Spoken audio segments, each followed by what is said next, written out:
If your facility generates hazardous waste, and most industrial and larger commercial facilities do, you may have heard about hazardous waste generator status and may be completely unsure what that means or how it might apply to you. Sound familiar? You might also be wondering, what does generator status level mean for my responsibilities under the law?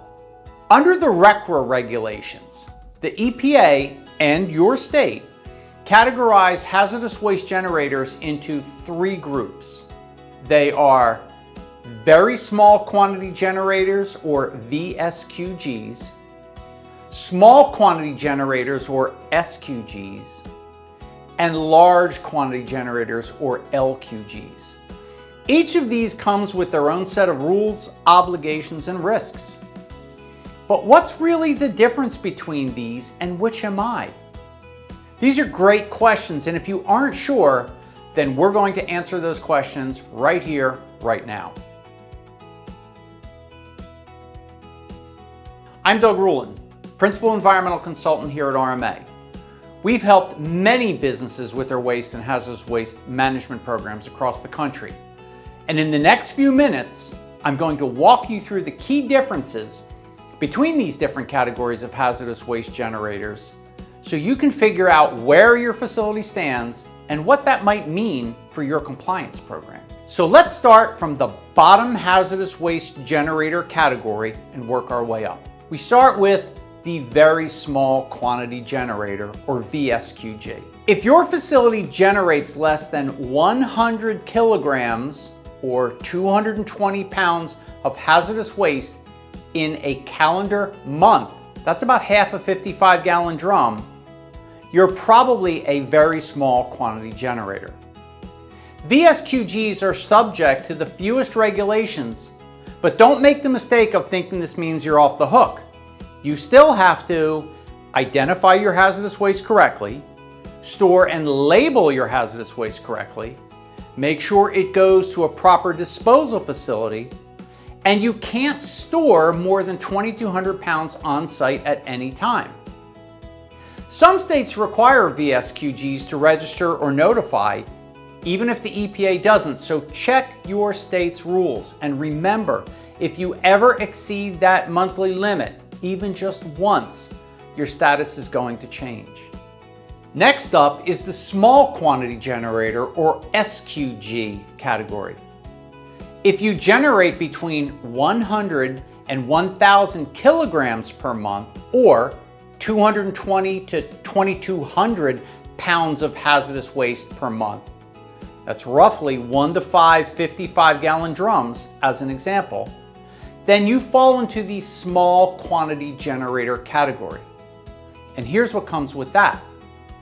You must have an ID number issued by the US EPA, often through your state agency on their behalf. You can accumulate hazardous waste on site for up to 180 days or 270 days if shipping farther than 200 miles away. You'll need to follow container management, labeling, employee training, and emergency preparedness rules. And you must keep accurate, complete records and use proper manifests for all hazardous waste shipments. This is where compliance gets more involved. Regulators will expect documentation, training logs, and proper storage areas when they show up for inspections. Finally, we have the large quantity generator, or LQG category. If you generate more than 1,000 kilograms of hazardous waste per month, 2,200 pounds per month, or about a ton per month of hazardous waste, which is the equivalent of about 4 or 5 55-gallon drums a month, then you're in the large quantity generator category. The expectations and requirements, they're much higher. LQGs must ship waste off-site within 90 days. They must comply with strict rules on storage, inspections, spill response, and contingency plans. They must train employees thoroughly and regularly. They must submit a biennial report, that's every 2 years, to the EPA or the state. They're also more likely to be inspected, and those inspections are probably going to be far more detailed. Even if you only exceed the LQG threshold once, you're required to comply with LQG rules during that period. Okay, so why do we care about this?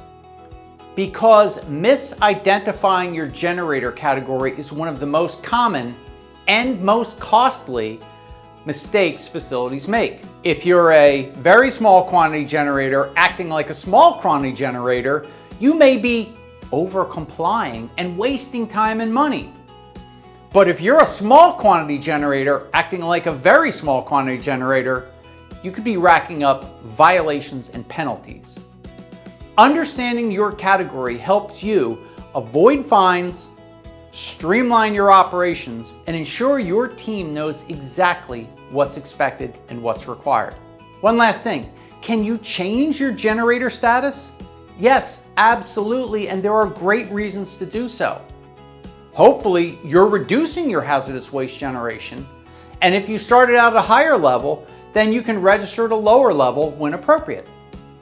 Same if, for whatever reason, you have to go to a higher level of generator status, such as if you had a waste audit and found out you're actually generating more than you previously thought. This change of generator status isn't something to be done regularly or taken lightly, but by all means you can do it, and if need be, you should, particularly if you can move into the less regulated, very small quantity generator status. So a quick recap. VSQG, less than 220 pounds of hazardous waste a month. Minimal rules, but still regulated. SQG, between 220 and 2,200 pounds of hazardous waste per month. Requires EPA ID, 180-day storage limit, training, and record keeping.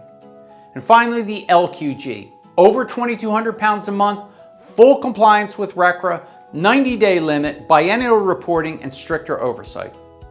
Still not sure where your facility falls or where you might be misclassified? That's where we can help. At RMA, we help facilities across the country figure out their true generator category and build compliance systems that actually work. Reach out by phone, email, or book a quick consultation with us right here on our website. Thanks for watching, and let's help keep your facility safe, smart, and fully compliant.